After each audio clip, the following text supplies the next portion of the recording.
Pourquoi tant de mal dans le monde s'il existe vraiment un Dieu bon? Pour qui ça gagne tout mal ça dans le monde là si vraiment il y a un bon Dieu qui existait? Nous sommes dans Habakkuk 1er verset 3. Le texte nous dit: pourquoi me fais-tu voir l'iniquité et contemples-tu l'injustice? Pourquoi le ravage et la violence sont-ils devant moi? Il y a des querelles et la discorde s'élève. Mais bien aimés dans le Seigneur, frères et sœurs, la question centrale, c'est: si Dieu est bon, pourquoi ne supprime-t-il pas immédiatement le mal? Et cette question, mes frères et sœurs, devient encore plus difficile lorsque nous voyons des enfants souffrir, lorsque nous voyons des guerres, des catastrophes naturelles, des maladies, des injustices, des violences, des personnes innocentes victimes du mal, des gens qui prient mais semblent ne recevoir aucune réponse. Et il faut croire que la Bible ne traite pas cette question superficiellement, mes frères et sœurs. La Bible nous donne plusieurs vérités qui doivent être comprises ensemble. C'est votre ami et serviteur Pasteur Johnson Paul, Heavenly Worship Ministry. Merci parce que je nous encore jeudi. Et si vous ne l'avez pas encore fait, je vous invite à partager, commenter, abonner surtout. Et puis, pour l'autre monde capable de jouer une vidéo, ça pour l'autre monde capable de bénir ensemble avec nous et apprendre avec nous tout. À nous continuer. La première chose que nous devons considérer, c'est qu'il faut savoir que la Bible ne nie pas la réalité du mal. La première chose importante, c'est de comprendre que la Bible ne prétend pas que le monde actuel fonctionne comme Dieu l'avait initialement voulu. Remarquez que lorsque Dieu créa le monde, la Bible déclare dans Genèse 1 verset 31, Dieu vit tout ce qu'il avait fait et voici, cela était très bon. Remarquons quelque chose ici. Remarquons quelque chose. Le mal n'est pas présenté comme faisant partie du projet originel de Dieu. Dieu crée quelque chose de bon, mais ensuite, quelque chose entre dans l'histoire humaine.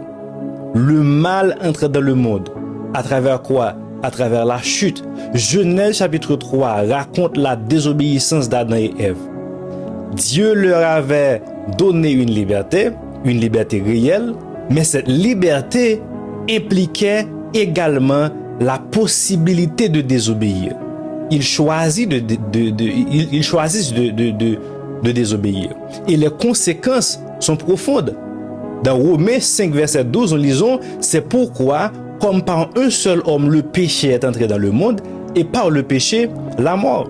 Donc voici une distinction fondamentale, mes frères et sœurs. Dieu n'a pas créé le péché. Le péché est entré dans la création par la rébellion contre Dieu. Et la rupture avec Dieu entraîne ensuite une rupture dans plusieurs domaines. On va l'expliquer de façon bizarre. Dieu, homme, création et homme lui-même. C'est pourquoi le monde est marqué par autant de désordre. Mais pourquoi Dieu a-t-il donné à l'homme cette liberté? Pourquoi Dieu a-t-il donné à l'homme la liberté? C'est l'une des questions les plus difficiles, mes frères et sœurs. Parce que Dieu aurait pu créer des fenêtres des êtres qui pourraient jamais désobéir. Mais de tels êtres ne pourraient pas véritablement aimer Dieu de manière volontaire. L'amour authentique implique une possibilité de choix. Par contre, vous comprenez ça, non? L'amour authentique implique quoi? Une possibilité de choix. Pour qu'on ait un monde, il faut qu'on ait un choix devant. Choisir Raymond ou bien choisir pas Raymond. Choisir obéir ou bien choisir pas obéir. Possibilité pour le Raymond, possibilité pour le pas Raymond. Possibilité pour l'obéir, possibilité pour le pas obéir. Dieu dit à Israël dans Deutéronome 30 verset 19, j'ai mis devant toi la vie et la mort, la bénédiction et la malédiction. Et bon Dieu pas quitter comme ça non, il dit choisis la vie. Dieu présente donc un choix. Le problème n'est pas que Dieu aurait perdu le contrôle, Mais le problème est que l'être humain utilise souvent la liberté que Dieu lui a donnée contre quoi? Contre la volonté de Dieu. Et une grande partie du mal vient directement des choix humains. On nous fait le faire sens. Pensons à la guerre. Dieu n'a pas besoin de créer la guerre. Non. Les êtres humains peuvent choisir. Les êtres humains peuvent choisir. Nous sommes capables de choisir la haine. Nous sommes capables de choisir l'égoïsme, la vengeance, la domination, la violence, la cupidité. Jacques expliquait ça très bien dans Jacques 1er verset 2. Il dit, d'où viennent les luttes et d'où viennent les querelles parmi vous? N'est-ce pas de vos passions qui combattent dans vos membres? C'est ça Jacques dit. Donc, cela répond déjà à une partie de la question. Quand quelqu'un assassine, quand quelqu'un vole, quand quelqu'un abuse, quand quelqu'un opprime une autre personne, nous ne pouvons pas simplement dire pourquoi Dieu a-t-il fait cela? Non, nous ne pouvons pas dire cela. Il faut également demander pourquoi l'être humain a-t-il choisi de faire cela? On est là ensemble avec nous, on continue. Il existe aussi une autre forme de souffrance. Et c'est ici que la question devient encore plus profonde. Parce que tout le mal ne vient pas directement des mauvaises décisions humaines. Il existe les tremblements de terre, les ouragans, certaines maladies, les accidents, la mort, pas vrai, les catastrophes naturelles. Alors nous pouvons demander à ce moment pourquoi Dieu permet-il cela? La Bible nous montre que toute la création est actuellement affectée par quoi? Par la chute. Qui ça, Romains 8, verset 22 dit? Il dit, or nous savons que jusqu'à ce jour, la création tout entière soupire et souffre de les douleurs de l'enfantement. Si mal dit passage là, n'a corrigé dans le commentaire. Donc, Paul personnifie ici la création comme quelqu'un qui gémit. Pour qui ça? Pourquoi? Parce que le monde actuel n'est pas encore la création restaurée. Si vous pouvez me dire comme ça. Le monde ça que nous vivons là-dedans la création restaurée, c'est pas là-dedans que nous vivons, c'est pas là-dedans que nous vivons déjà. Peut-être vous comprendre ça me le dit un peu bas. Le monde actuel n'est pas la destination finale. Moi, j'espère que ça aide de comprendre mieux. C'est extrêmement important pour comprendre ça. Le christianisme ne dit pas le monde est parfait maintenant. C'est pas ça que le christianisme dit. Le christianisme dit Dieu est en train de conduire l'histoire vers une restauration finale. Et au besoin de comprendre ça. Il faut regarder la promesse faite dans Apocalypse 21, verset 4. Il essuiera toutes larmes de leurs yeux, et la mort ne sera plus, et il n'y aura plus ni deuil, ni cri, ni douleur, car les premières choses ont disparu. Et pas parole pam, c'est Bible qui dit ça. Donc, il faut remarquer ces mots. Plus de mort, plus de deuil, plus de cri, plus de douleur. Donc, cela signifie que Dieu n'a pas l'intention de laisser le mal avoir le dernier mot. Alors, pourquoi Dieu ne détruit-il pas le mal maintenant? Kounia, right now, ahora. Voici probablement la question la plus difficile. Pour qui ça bon Dieu pas détruire le mal? Kounia. Si Dieu est tout puissant, pourquoi ne dit-il pas simplement assez? Même Jean-Jésus t'es fait sous la mer avec monsieur lorsqu'il était dans le bac là. Il demandait vent pour le calmer, il demandait la mer pour le retenir. Pour que ça bon Dieu pas juste dit assez. La Bible donne notamment une réponse concernant la patience de Dieu. On a regardé 2 Pierre 3 verset 9 sur la Bible. Quoi il dit le Seigneur ne tarde pas dans l'accomplissement de la promesse, mais il use de patience envers qui? Envers nous, ne voulant pas qu'aucun périsse, mais voulant que tous arrivent à la repentance. C'est ça la patience de Dieu. Dieu retarde le jugement parce que sa patience offre encore une possibilité de repentance. Il y a trop de monde qui doit sauver. On nous imagine, si Dieu supprimait immédiatement tout le mal aujourd'hui, aucun être humain pécheur ne pourrait échapper au jugement. La patience de Dieu est donc également une manifestation de sa miséricorde. M'espérez qu'on va pas apprendre, m'espérez qu'on comprenne. Il faut maintenant voir, la patience de Dieu n'est pas l'absence de justice. Attention à ne pas confondre. Dieu permet temporairement le mal. Avec, Dieu approuve le mal. Nous souhaitons nous interagir un peu ensemble avec moi dans le commentaire, dans le sujet ça. Parce que si moi-même, nous-mêmes, quand regarder émission ça ou bien étude ça, m'a grand pile question pour me poser. Donc moi espérer que nous pas timide de nous poser commentaire dans comment section yo, ça va me faire du bien. Donc ce sont deux choses complètement différentes.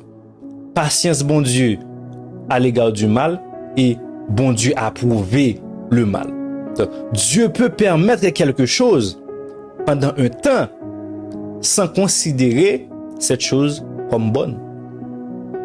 Et la Bible affirme dans Ecclésiaste chapitre 12 verset 14, car Dieu amènera toute œuvre en jugement au sujet de tout ce qui est caché, soit bien, soit mal. Donc cela signifie que l'injustice actuelle n'est pas l'injustice finale. C'est ça besoin de comprendre. Quelqu'un peut échapper à la justice humaine. Il y a des gens qui font crime là et puis système de justice là est tellement corrompu que cette personne échappe ensemble avec mal li fait, mais personne n'échappera à la justice parfaite de Dieu. Job nous apprend qu'on ne comprend pas toujours pourquoi. Donc on est Job, pas vrai? Le livre de Job est probablement l'un des meilleurs livres bibliques pour cette question. Job souffre énormément et il demande pourquoi. Pourquoi? Ses amis essaient de lui expliquer sa souffrance, mais leurs explications sont souvent mauvaises.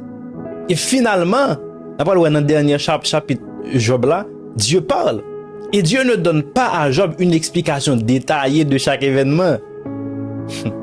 Il lui révèle plutôt qui il est. C'est une leçon extrêmement importante, mes frères et sœurs, amis dans le Seigneur. Parce que parfois, nous voulons, Seigneur, explique-moi tout, Seigneur. Mais Dieu nous répond parfois, fais-moi confiance, même lorsque tu ne comprends pas tout. Fais-moi confiance, même lorsque tu ne comprends pas tout. Jésus est la preuve que Dieu n'est pas indifférent à la souffrance. Voici peut-être le cœur de toute l'étude. Si Dieu était totalement indifférent à notre souffrance, le christianisme serait difficile à défendre. Mais que fait Dieu? Que fait Dieu? Il entre à lui-même dans notre monde. Baron Sousson dit Jean 1er verset 14, il dit « Et la parole a été faite chair et elle a habité parmi nous. » Dieu ne reste pas simplement éloigné de la souffrance humaine. En Jésus-Christ, Dieu vient parmi les hommes. Et on va voir que Jésus-Christ a connu le rejet, les larmes, la douleur, la trahison, l'injustice, la solitude et même la mort. Et finalement, Jésus porte le péché sur la croix. Il porte le péché sur la croix. Et la croix montre que Dieu peut transformer le mal en bien. Par contre, vous comprenez ça? Et ça, c'est un paradoxe extraordinaire. La croix était un acte d'injustice humaine. C'est ça que la croix est. Mais pourtant, Dieu l'utilise pour accomplir le salut. Pierre écrit dans Actes chapitre 2 verset 23, Jésus a été livré selon le dessein arrêté et selon la préscience de Dieu. C'est ça Pierre dit. Donc les hommes ont fait quelque chose de mauvais, mais Dieu a utilisé cet événement pour accomplir quelque chose de profondément bon. Donc, cela ne signifie pas que le mal devient bon. Pas ça le dit. Cela signifie que Dieu est suffisamment puissant pour faire sortir le bien, même de situations que le mal avait produites. Et il faut aussi comprendre que Dieu n'est pas l'auteur du mal. Dieu n'est pas l'auteur du mal. La Bible est claire dans Jacques 1er verset 13 que personne lorsqu'il est tenté ne dise c'est Dieu qui me tente, car Dieu ne peut être tenté par le mal et il ne tente lui-même personne. Parce que Dieu est saint. Et il dit encore dans 1 Jean 1er verset 5, Dieu est quoi? Dieu est lumière et il n'y a en lui point de ténèbres. Donc, nous devons éviter une conclusion dangereuse. Puisque Dieu permet quelque chose, Dieu doit approuver cette chose. Non, pas parce que bon Dieu permet un bagage que lui approuve. C'est permission vers approval. Non, c'est deux bagages différents. Il faut maintenant voir, Dieu peut utiliser même la souffrance pour former l'homme. Cela ne signifie pas que toute souffrance est directement envoyée par Dieu. Mais Dieu peut utiliser une situation difficile pour produire quelque chose de bon. Par exemple, Paul écrit dans Romains 3 verset 4, nous nous glorifions même des afflictions, sachant que l'affliction produit la persévérance la victoire dans l'épreuve, et cette victoire l'espérance. Donc une épreuve peut devenir un lieu où la foi grandit, le caractère se développe, la compassion naît, la dépendance envers Dieu augmente, l'espérance devient plus profonde. C'est ça qu'il faut comprendre. Pour comprendre le dilemme, si bon Dieu existe, comment faire tout mal ça dans le monde là. Mais il faut aussi faire attention. Faut que nous fassions attention pour ne pas dire aux personnes qui souffrent que Dieu a fait ça pour t'apprendre une leçon. Non, besoin de faire attention ensemble avec ça. Parce que lorsque on est en souffrance, il n'y a pas besoin de temps. Et c'était précisément ça l'erreur des amis de Job. Lorsqu'une personne souffre, nous devons d'abord pleurer avec elle avant d'essayer de lui expliquer sa souffrance. Romains 12 verset 15, qui ça dit? Il dit, réjouissez-vous avec ceux qui se réjouissent, pleurez avec ceux qui pleurent. Parfois, la meilleure théologie devant une personne qui souffre est simplement, je suis là avec toi, moi là pour vous.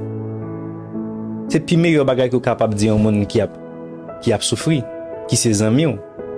Il faut aussi comprendre que le mal nous montre aussi notre besoin de Dieu. Lorsque nous voyons les injustices, quelque chose en nous crie, ce n'est pas normal. Mais pourquoi avons-nous cette conviction que ce n'est pas normal? C'est parce que nous croyons qu'il existe une véritable distinction entre le mal et le bien, la justice et l'injustice. Donc, la vision biblique dit que notre conscience morale pointe vers un Dieu moral. Romains 2 verset 15, je crois, il parlait de la foi de Dieu, la loi de Dieu écrite dans leur cœur. Et pourquoi Dieu ne force-t-il pas tout le monde à faire le bien? Pourquoi ça bon Dieu pas forcer tout le monde à faire le bien? Parce que Dieu ne cherche pas simplement des robots qui exécutent des commandements. Il cherche des personnes qui choisissent de l'aimer. Dans Matthieu 22 verset 37, Jésus dit, tu aimeras le Seigneur ton Dieu de tout ton cœur, de toute ton âme et de toute ta pensée. L'amour véritable ne se réduit pas à une programmation. Mais cette liberté signifie également que les êtres humains peuvent choisir le mal. Maintenant, le chrétien ne doit pas se concentrer de demander pourquoi. Il doit aussi demander que puis-je faire face au mal. Si nous voyons quelque chose ou bien quelqu'un plus précisément souffrir, Jésus nous appelle à agir. Dans Matthieu 25 verset 35-36, il parlait de nourrir, accueillir, vêtir, visiter ceux qui sont dans le besoin. Donc, Dieu utilise son peuple pour apporter sa lumière dans un monde rempli de ténèbres. Et maintenant, c'est là l'Église va entrer en ligne de compte. L'Église doit être une réponse au mal. Le monde demande, où est Dieu au milieu de toute cette souffrance? Parfois, la réponse de Dieu passe par son peuple. L'Église, lorsque l'Église aide les pauvres, lorsque l'Église aide les malades, lorsque l'Église console les personnes endeuillées, nourrit les affamés, défend les opprimés, annonce l'Évangile, prie pour les souffrants, elle devient un instrument de la compassion de Dieu. Et ça fait l'Église pas un côté pour briser, l'Église pas un côté pour nous yon railler l'autre, l'Église pas un côté pour nous yon chuter sur l'autre, mais l'Église son côté pour nous yon prend soin l'autre. Et la dernière réponse que nous sommes capables de bailler à grande question ça, la dernière réponse chrétienne n'est pas tout ira bien. La réponse chrétienne est beaucoup plus profonde. Jésus-Christ a vaincu le péché et la mort. Et Dieu promet de restaurer toutes choses. Apocalypse 21 verset 5 dit ça. Voici, je fais toutes choses nouvelles. Notre espérance ne repose donc pas sur l'idée que le monde va progressivement devenir parfait. Notre espérance repose sur la promesse Dieu fera toutes choses nouvelles. Bien aimé dans le Seigneur, je voulais remercier parce que tu as participé ensemble avec nous. Jeudi à dans émission ça sur cette grande question.